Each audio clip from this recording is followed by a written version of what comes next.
this is the distance of an octave. Here's all 27 notes.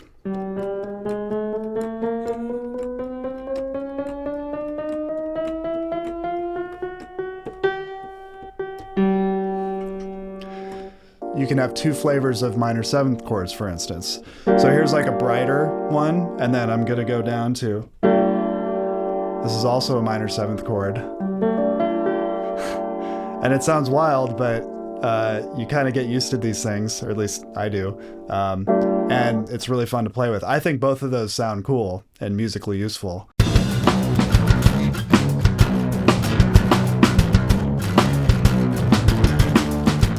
We are back with microtonal guitarist Brendan Byrnes. So many of you said that your brains were broken and your ears were open to all sorts of new music and sounds, and I just thought it would be so exciting to bring Brendan back for another video, but this time we're gonna really dig in deep into his recording and composition process. Brendan, thank you so much for coming back for another video.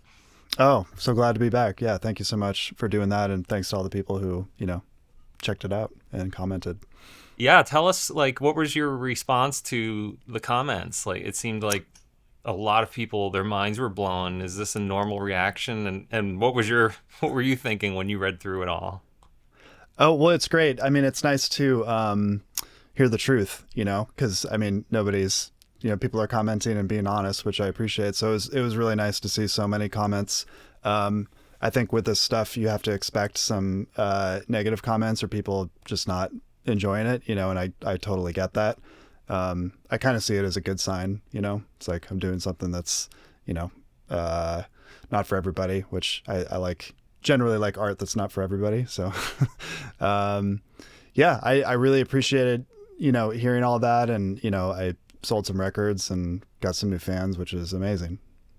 Yeah. And I just want to reiterate for viewers, that to me is the number one sign of success. I am here to help cool artists sell music, and when you guys go out and buy that music, or just even follow the artist on social media, stream their music, that is a huge win on my end. So thank you so much for all the people who bought Brendan's vinyl LPs and all that stuff. Really, really cool of you to do that. Absolutely. All right, so Brendan, the point of today's meeting is to walk through some music. So what do you have for us today? Well, I thought we could take a look at one of my songs. It's called Pangan Islands. It's from my album 2227, which I released a couple years ago. I picked this song because it's kind of simple. There's really kind of just two main sections, and there's only a handful of chords, but I think the chords are pretty interesting, and it's a good demonstration of some of the things that the 27 EDO, 27 equal divisions of the octave tuning system can give you, the possibilities it has. So I think it's a good place to just take a look at the tuning system, and then I can show you some of the things that I'm thinking about when I'm writing music, and in particular what I was thinking about when I wrote the song. And there's some weird things about it. So.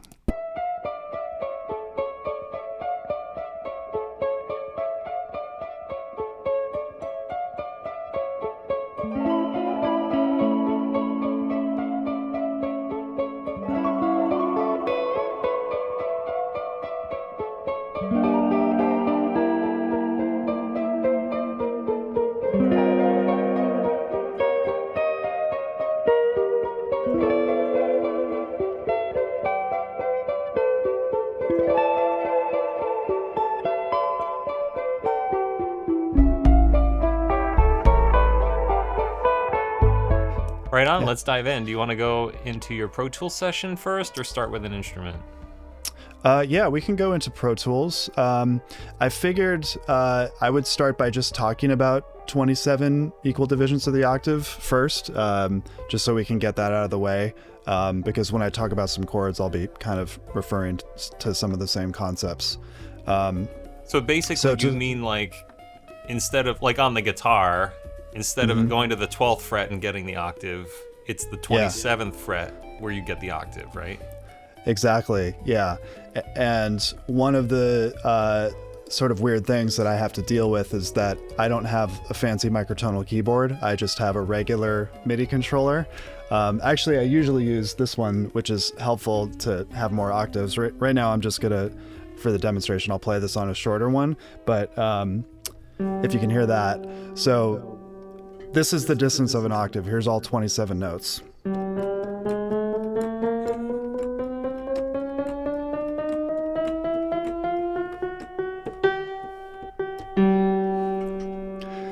So it's pretty trippy when you have to play that on a regular keyboard, but I've gotten used to it. And so have a lot of other microtonalists too. So basically, if all the black keys were moved down into white key territory, there would be 27 keys in between octaves instead of the 12, right? Exactly. Yeah. That is so wild. So like, yeah, when you play between two octaves, the patterns are completely different. Completely different. The interval size is going to be the same, but yeah, it's not going to be the same hand position. So learning chords and hand positions, it's almost not worth it, because if you're playing in a different octave, it's just going to be totally different. So, oh man, so you can't even play realistically like a normal pianist where they'll play the 1 and the 5 or something like that, or 1 in the octave on the left hand, and because your piano would probably have to be 8 feet long. Exactly. And your fingers would have to be huge. Yeah, it would. So we're definitely dealing with some kind of strange limitations making this stuff, but I think that's part of the fun of it. Have you like memorized the mapping from the guitar to the piano, or do you like have to do one thing and then figure it out on the other instrument? I have to do one thing and then figure it out on the other instrument. And I actually kind of like it because it forces me to use my ears. I sort of have to divorce myself from patterns and shapes that I know. I just have to use my ears to make sure I'm doing what I want to do. That's wild. I like that. All right, so we've got your screen up. Why don't we walk through some of that stuff? Cool.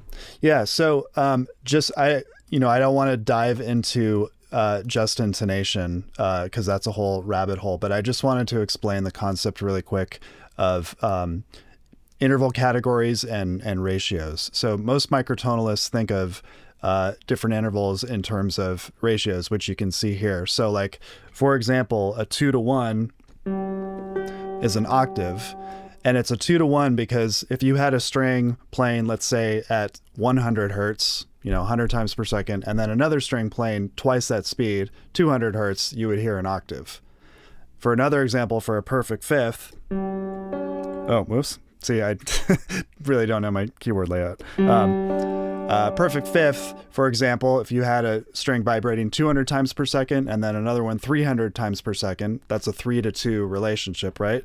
You would hear a perfect fifth. So all of these ratios, they sort of describe the vibrational pattern of two different notes at the same time. And the thing about just intonation, when you have a very simple ratio or a simple relationship, we get these pure intervals. And these are all intervals that we've approximated in our 12-note scale. 27 approximates them differently. So, for example, one second, real quick. Yeah. Mm-hmm. So when you play like a perfect fifth, you're never going to hear that kind of like weird phasic difference in these like perfectly integer related ratios, right? Exactly. Yeah. And so a perfect fifth in 12 equal divisions is actually 2 cents flat. So you do get a little bit of phase. If you tuned it up 2 more cents, you get this like phase locked, very smooth kind of sound. And there's just intonation has a sound when intervals are perfectly tuned to these ratios. It has this like buzzing quality. There's a smoothness to it. There's like almost like a glowing quality, which is really cool. And you can still get some of that in equal temperaments, but that's one of the attractions of just intonation for a lot of people is this kind of like buzzing, glowing sound, especially when you get into these more complicated ratios that are approximating higher and higher harmonics. And, like I mentioned last time we talked, some of these harmonics we don't have represented in our 12-note Western scale. So that's when it gets really wild. And some but people in the comments, and I'm sorry to interrupt, this is just no, such please. a fascinating topic. Some people in the comments were like really going at it. I mean, like 8-paragraph comments back and forth, like about different systems and the way the math works. So like, the people who are into this are like really into this. It opens up this whole new world, and especially like if you're a person who's studied music or music theory for a long time, and then you stumble upon this stuff, it's just a whole other frontier, which it's really exciting. People get fired up about it. I mean, I did too, especially when I first discovered it. Like I kind of got to fall in love with music a second time. I sort of felt like, a teenager, like learning guitar and finally kind of getting stuff and realizing all the possibilities that I could explore. So it's really exciting for people, and especially theorists, because there's crazy math involved and stuff like that. I don't personally go that far into theory. I'm more of an intuitive player, composer, whatever. Again, I use my ears for this, and I just want to make stuff that sounds good to me. And some of this stuff sounds good to me, not all of it, but my thing is kind of like finding where, finding things that, can make music that I like. So could I ask that's part of the one challenge. more question? Yeah. I hope I don't take this too far. Okay. No, it's fine. A couple of people said you're singing diatonically. At least you're singing in 12 tone, but playing in 27 EDO. Is that the case, or are you actually singing? Because I couldn't tell. So I am. I'm singing diatonic shapes, but if you were to take my singing out, if you're gonna take my vocal track and try to put it over 12, a 12 tone equal thing, it wouldn't work. I'm singing what's called 5 limit. I'm basically singing. I don't want to go into limits, but for the most part, I'm singing like diatonic shapes or things that resemble major and minor scales. But I'm singing to the song where the pitches they're all different. So I'll usually be matching something that's in the chord. So it might sound like I'm singing in 12 EDO, but I'm really singing kind of in just intonation. Like the interval sizes are not all quite aligned. And there's some instances, actually quite a lot, where I'll use guide tracks to really like nail the microtones. For instance, like we played that song Operator last time. There's a moment in the chorus where I'm hitting the 13th harmonic, which is like this crazy quarter tone, but it doesn't sound like a quarter tone because it's already in the chord. So it just sounds like I'm singing a pitch that's already there. So I think that it can be sort of tricky to pick it out. So I would say it's a blend of me trying to really nail the microtones and then me sometimes just singing what sounds good to me. And I think when I'm doing that, I'm just kind of fitting into the tuning system, which to most listeners just sounds like I'm singing, regularly. Sorry, I hit the piano. It's okay. The piano on my end is much louder than your voice. Oh, okay. Sorry. Anyway, yeah. Okay, so the songs you're producing, these microtonal songs, are fully microtonal. You're not just like using normal 12-tone stuff and then adding some microtonal stuff to make it sound, interesting. No, and that wouldn't work too well, I don't think. Well, I mean, a lot of people bring up King Gizzard with this stuff, and I think they're using more of like a 12-tone Western kind of bass and putting in microtones melodically. I mean, sometimes they do harmonic stuff, but like I haven't heard a lot of their stuff that's like using a different temperament. Okay. That's not good or bad, but there's an example where you can kind of pepper in some microtones. I've heard some songs where that's kind of what they're doing. But yeah, what I'm doing is, generally different temperaments, different equal divisions of the octave, and trying to make it not sound too insane. So sometimes it sounds like regular old 12 EDO. Okay, let's get back to your screen share. I apologize for no, it's good to all the digressions. Clarify. Okay. No, it's yeah. So just to finish up this thought, I'm thinking of intervals in terms of these ratios, And this is from the Zen Harmonic Wiki. Zen Harmonic Music is just another name for microtonal music, basically. So check out the Zen Harmonic Wiki if you're interested. So I'm on the 27 Ito page, and you can see these are all the notes in the tuning, and we have approximate ratios next to each note. So these are approximate. So 27 Ito isn't just intonation. So it's approximating these things, and it gets pretty close, I would say, within like 5 to 10 cents of most of the kind of simple ratios or simple intervals that you want. And then it has some extra, spicy ones. So I can go through these real quick. Just as like a preview, one of the things that I love about 27 Ito, and any larger tuning system, is that you'll usually have two flavors of the same interval. So for example, this is a minor third, right? No, I'm trying to play Iron Man, yeah. But we recognize the minor third. So this is and I'll highlight it on here. This is this one right here, number 7. This is a 6-5 minor third, and it's actually tuned very accurately. We also have this 7-6 minor third. You can see it's 266 cents, which is like way flatter, but it's much more grave, darker sounding. But our brain still hears it as the same interval. You can still play Iron Man. Oh God, sorry. There we go.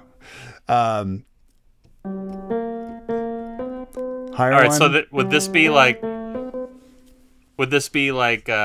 because our ears are very accommodating, and so because you have more frets in the octave or more divisions, you go from on a 12 tone it'd be open third, 5th, 5th fret, dun, right. Dun, dun, dun, dun. But I imagine this would be, it looks like open 6th and then 15th fret. Right. Yep. Or open and then 7th fret and then 16th, which would be the perfect. So are we just the perfect 5th? Yeah, sure. Right. So when you're saying there's two types of these, that you could play the pentatonic-ish sound with these two different flavors, is it just because our ears autocorrect at this point, or do the relationships function the same? Like, what is happening?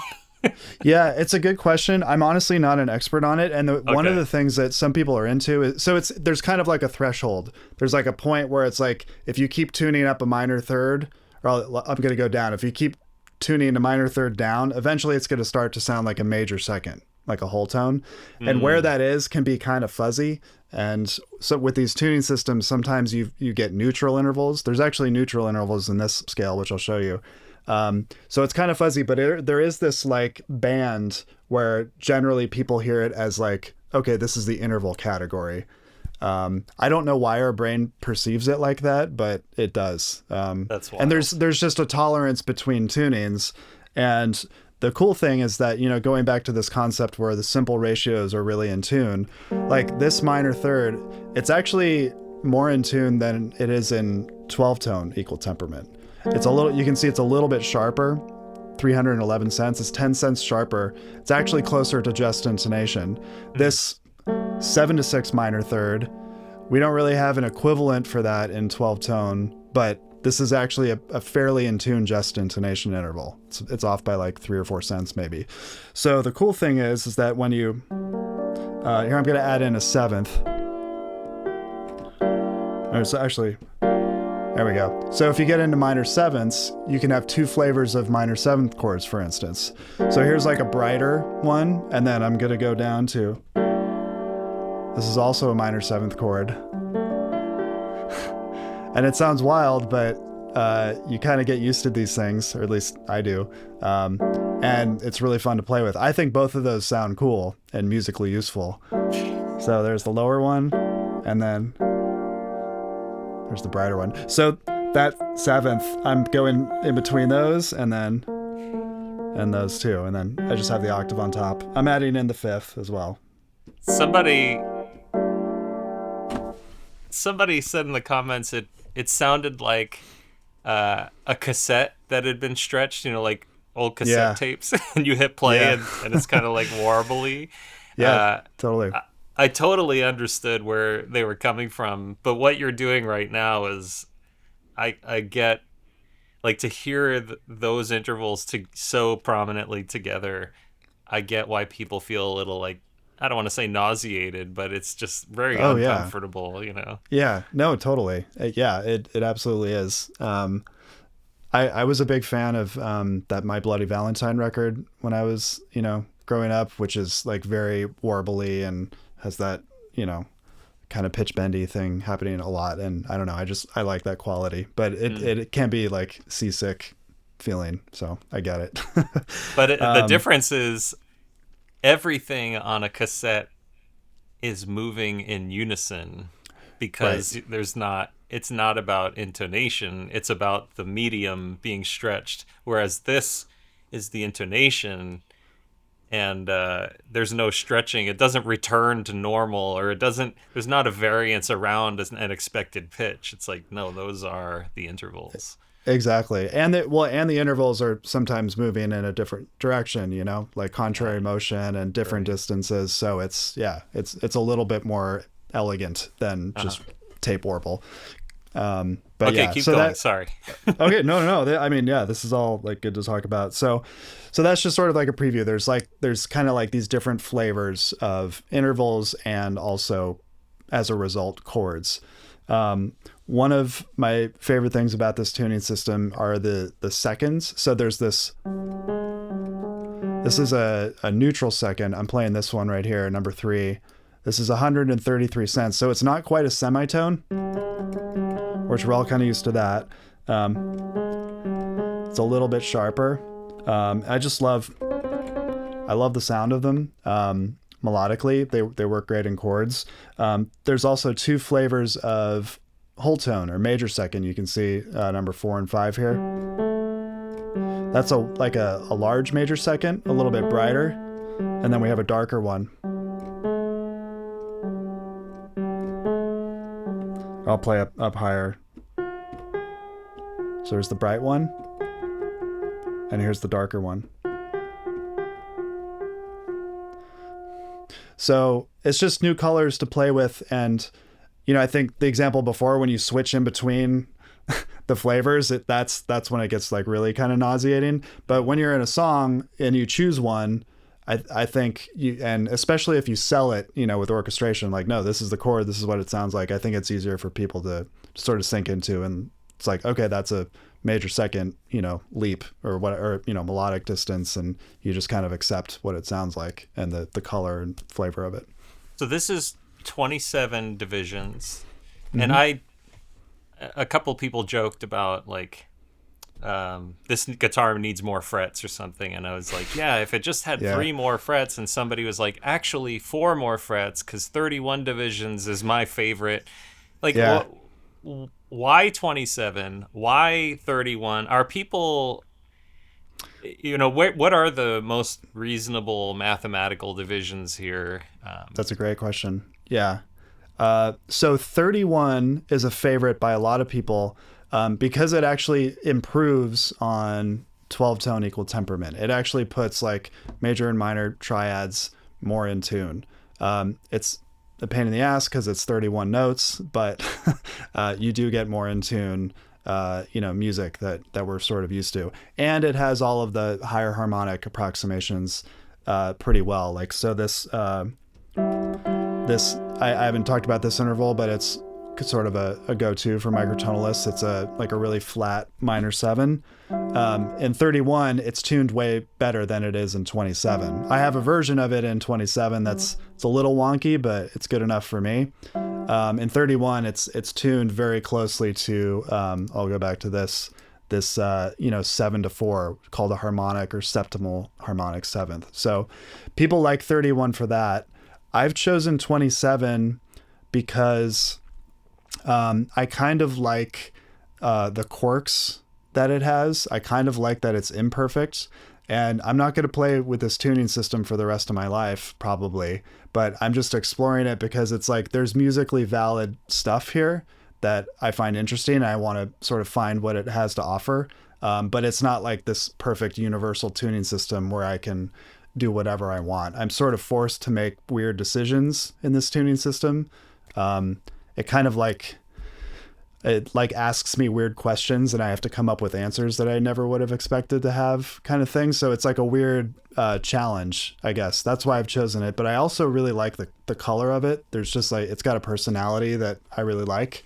And it's like, it's just kind of more imperfect than 31. But I would like to try more 31 stuff. I just haven't gotten the money for a 31 guitar. Maybe. Okay, soon. so was there more you wanted to cover before going to Pro Tools? No, we can. I mean, I can Okay. just. I'll go quick. I'll Okay. just point out a couple more intervals that I think are interesting, and then we'll dive into Pro Tools in the song. So a tritone, which is usually considered like a dissonant interval, this one actually has one that's, you can see 7/5. That's a simple ratio. I know it sounds weird, but we also have a sharper one. So again, there's like two flavors of tritone, which I really enjoy. And by themselves, yes, they sound crazy. But like here, for example, here, let's try this. It's an That's maybe Alan a little bit Holdsworth more chord. palette-y. Yeah. Yeah, but Alan Holdsworth would play more like this. But which is like a different color, and to me a different like emotional possibilities and all that stuff. So I like that kind of stuff. Last point, we won't go through all the intervals, but last point, sort of going back to your last question, like why I chose this tuning system. For some reason, I really like how close voicings sound, like clusters in this tuning. I don't know why, but there's just something about it that has a shimmer to it, and a vibe that just I like. So That's cool. That's cool. Yeah. So we can dive into Pro Tools. So the first thing that comes to mind, and I know I keep interrupting your flow here, No, but it's fine. like that piano track in the middle, the MIDI. Yeah. Does Pro Tools support like different divisions or something, or is it like what is happening here? Yeah. No, it doesn't, unfortunately. I mean, and I'm using Contact, and Contact barely supports this stuff too. I can show, or here, I'll show you. I'll go back to your Pro Tools question, but just to show you real quick, if there's any Contact users, this is what I do for most of my synths. There's other programs out there where you can retune other synthesizers, and I have like this little box where you can retune analog synths, but basically you just go in, I click the little thing, under preset and factory, there's a setting for tuning notes per octave. And you just go in there and you can choose, for some reason this reset to 24. This should be on 27. So the sounds we were hearing earlier were... No, wow, were they? I don't know.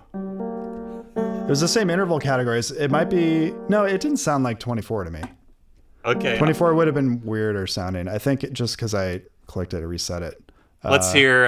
I'm sure we'll hear about it in the comments if it is 24. Yeah, I know. Yeah, it's like, Somebody's gonna go. He's doing 24. No, it couldn't be. It couldn't be 24, because 24 would. 24 is an equal. Yeah. That's right. No, I think we're good. We don't have to edit anything embarrassing out. So yeah, going back to your Pro Tools question, and this is sort of the pain in the butt that I have to deal with. Like, so this is, but I mean, this piano track. This is sort of like the harmonic basis I started with. So for example, so it looks like I'm going up a minor third, but Contact is is actually remapping. Context remapping, and that's a neutral second right there. So I'm used to sort of seeing like, if I go up a semitone, it's actually a quarter tone. If I go up a whole tone, it's actually a semitone. If I go up 3, it's a neutral second, and then after that I kind of get lost because it's like too many notes to count. But I'm usually not like, I try to not click around on stuff. I usually try to play stuff in and just like not worry about it. But yeah, I do have to go in and move notes sometimes. But yeah, so can Pro we Tools hear, is not set up for this. Can we just hear what we're seeing on this little map here? Yeah. Here, I'll so this is the beginning, the intro of Pangan Islands. I a lot of times I'll do this. I'll write something on, just like a terrible piano patch, and then I'll redo it with guitars. So like this part I've redone with guitar and harp, and we could play that, but this just soloed. Oops.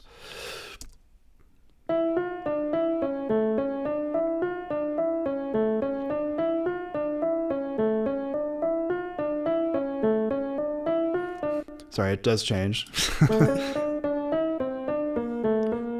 New chord.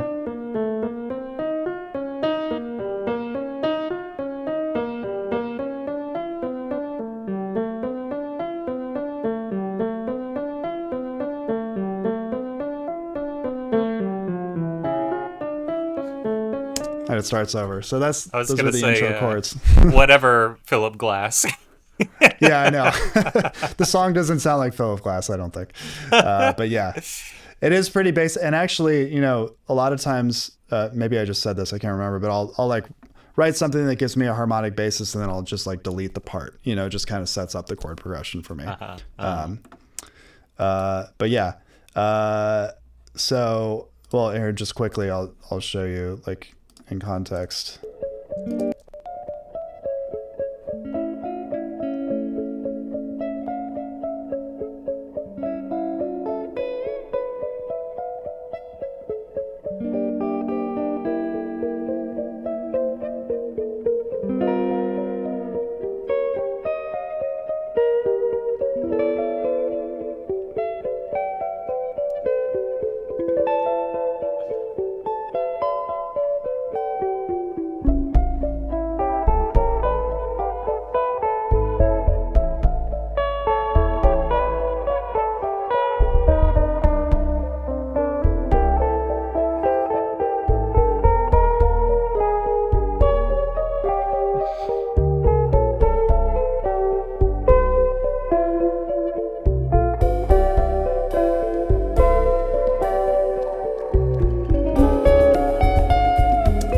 Then it goes into a verse. It's funny.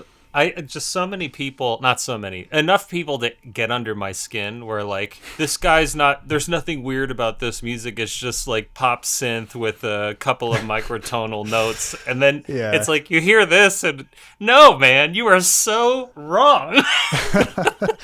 Yeah. I mean, I read those comments sometimes. It's like, well, maybe listen to a couple more tracks and then comment. I don't know. Well, not even that. It's just like, open your ears. Brendan has done such a good job at bridging the gap between these two systems that for you, it sounds like this is just normal music. But like, I think it's incredible that you have these two universes happening sort of at the same time, like people's expectations of what you could call indie synth pop or something like that with this 27 note octave system. So it's just so incredible to me. Oh, well, thanks. Yeah. I mean, in some ways it's a nice compliment when I see that, when it's like, oh, there's nothing that weird going on. It's like, well, that's good. 'Cause I'm not trying to make music that it's like, I don't want the tuning system to be the most interesting thing. I just want to make good music. And it's like, cool. If you just enjoy it or not, like that's really the only question that matters. But, yes. Excellent. It's good music that just happens to be in this other thing. Yeah. Yeah. And I think there's a good reason to do it in these other tuning systems. Like I've heard it's like, oh, it's not worth the effort and, that kind of thing. It's like, well, it is to me. I think there's different colors available and maybe it's too subtle, for some listeners, but I don't know. I think it's just fun. So do you have a vocal track that we can hear? I don't. This is actually an instrumental. Okay. Unfortunately. Yeah. No worries. Okay. Yeah. Do you want me to demonstrate, like walk through any of these chords real quick? I think it'd be cool for you if you could pick up the guitar and sure, just show a little bit of what you're doing here. Yeah. Do you happen to remember what you're playing? Yeah, I do. Well, so this little like opening riff. I actually don't know, but this beginning. Do you hear that? You hear the guitar? Yeah. So this little guitar Can you lift it up thing. A little bit? So we can see? I'm sorry. That's okay. So that's just a major triad, but I have that neutral second. So rather than, sorry, that's what you'd sort of be used to, but just kind of a different flavor. And then I go down to, I think,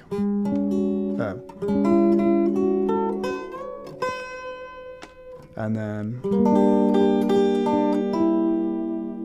so here's a good example. That's a totally normal minor chord. Sounds like it does. It sounds like it, right? That's that very in tune minor third. I could play that minor third, but yeah. And then I'm going to almost like a chordal kind of harmony. Yeah. But like that's that harmonic seventh, 7-4. And then the next chord I think is, yeah. Are you tuned standard tuning, E, A, D, G, B, E? Yeah, pretty much. Oh.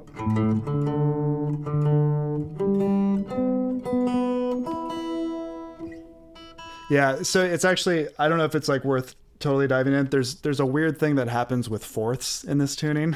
Yeah. So I can't remember the logic of how I tune this, but it makes sense. Okay, I trust you.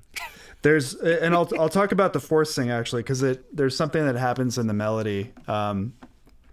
So that's the beginning intro part. Okay.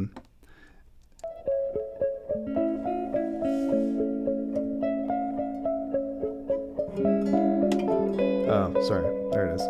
And then there's that minor chord.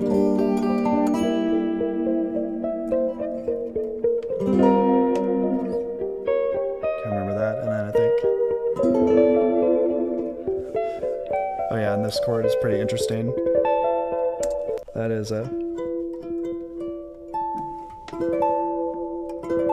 So this is actually, believe it or not, it doesn't sound that weird to me right now, but this is kind of like a neutral sixth. Like we have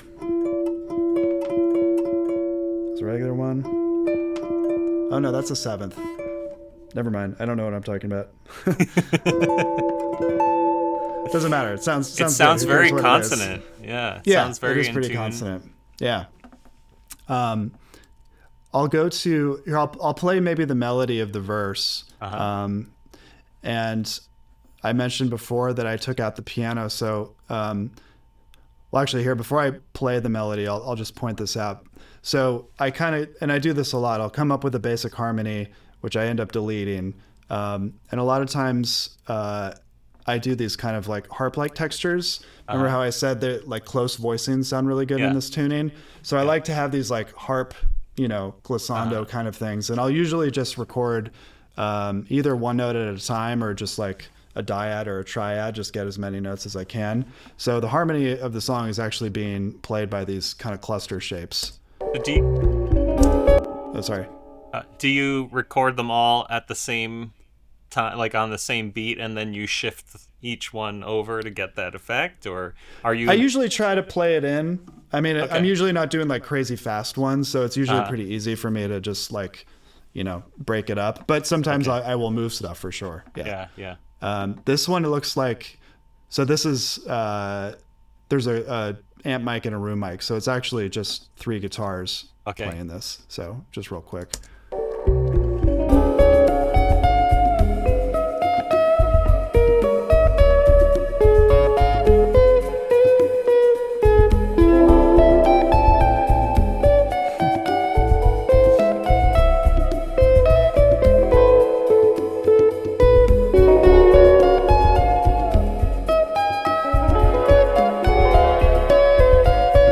Synth doubling it.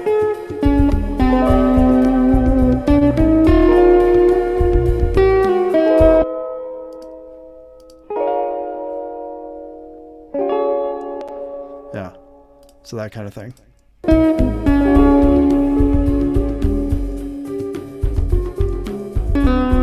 So there's that Alan Holdsworth chord you mentioned. That's a I don't have my piano, but that's that like flat tritone in there. Right. Wow. Yeah, just for context, that's what you're hearing. But I'll play the melody for this part. I can sort of walk through like the melodic concept.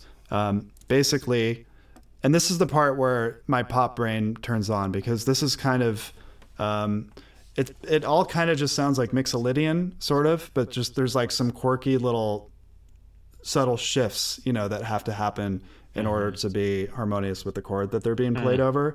But I think a listener will just kind of hear like a familiarity because it's more of like a Mixolydian shape for the most part. So I can see 2 keys apart in the first da da da, and then 3 keys apart da da da, and then 4 keys apart. Yeah, it kind of spreads out. Yeah. And then I do the same phrase in the next chord, but you can see it's actually shifted up by a quarter tone. So it's kind of this, it's the same thing, shifted up a quarter tone. The interesting thing, the chord actually doesn't go up a quarter tone. The actual chord progression, it's like it's kind of a C sharpish 7th chord, and then it goes down a neutral third to like a 6th, major 6th chord. Sorry, I don't know how I keep playing that. That's really the 2 chords it's bouncing between, but the harmonies, sort of require that melody to shift up a little bit. Okay. So basically what I'm doing is,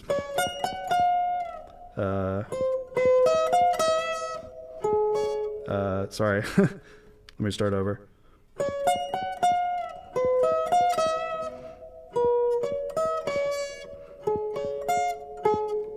Nope. That's the line. And then the next time when I play it, so that's up a quarter tone.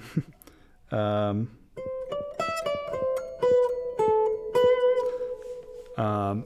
I'll play it in context.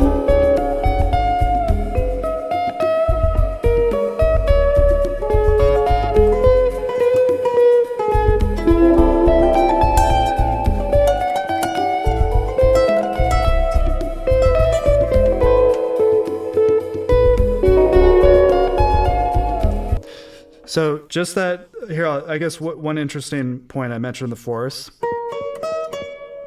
That sounds like kind of just like a regular, pretty pedestrian, but the relationship between those fourths is like, it's so weird.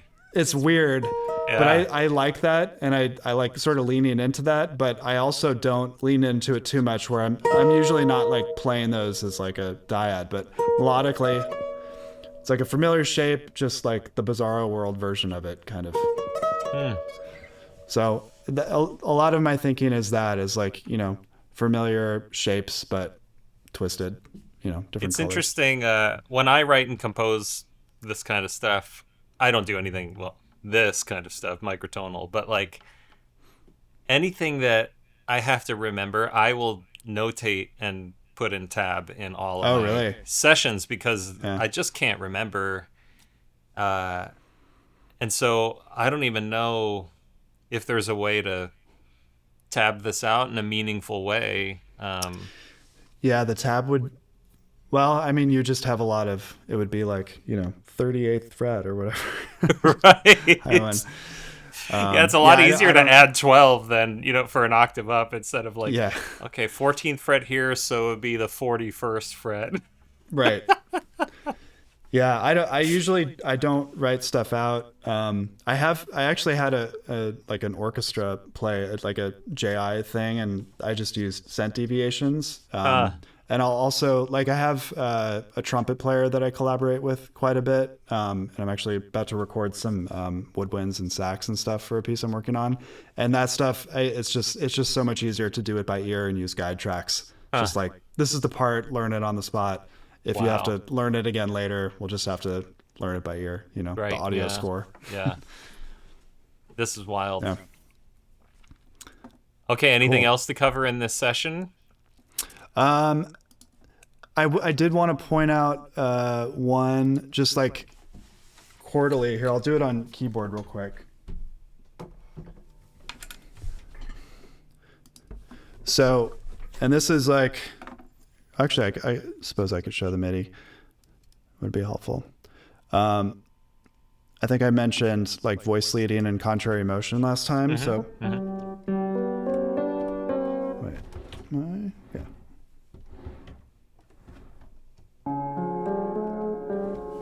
So that's the first chord. Oh, I do actually. Sorry. Here.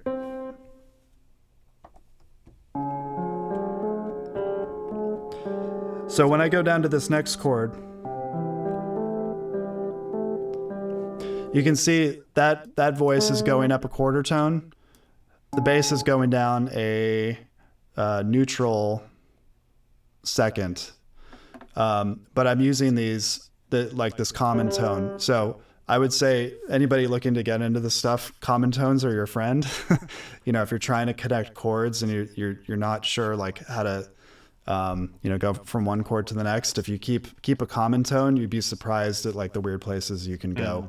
And then contrary motion always helps make things smooth, So this going up to, and this going down to, no, sorry. So just to point that out as far as like a general like mindset that I'm doing when I come up with chords, I really go for a lot of common tones and contrary motion. So, all right, well, let's wrap it up by just hearing the whole thing. Okay, great. Do you have it? Can you? Yeah, play I can play it. Okay. Yeah, just on Tidal or something. Whatever you. However. I have. This is it's the unmastered version. Is it possible to like make all the tracks smaller so we could just see the whole playhead go through? Oh yeah, sure. Session. There you go. Okay, here we go.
There you go.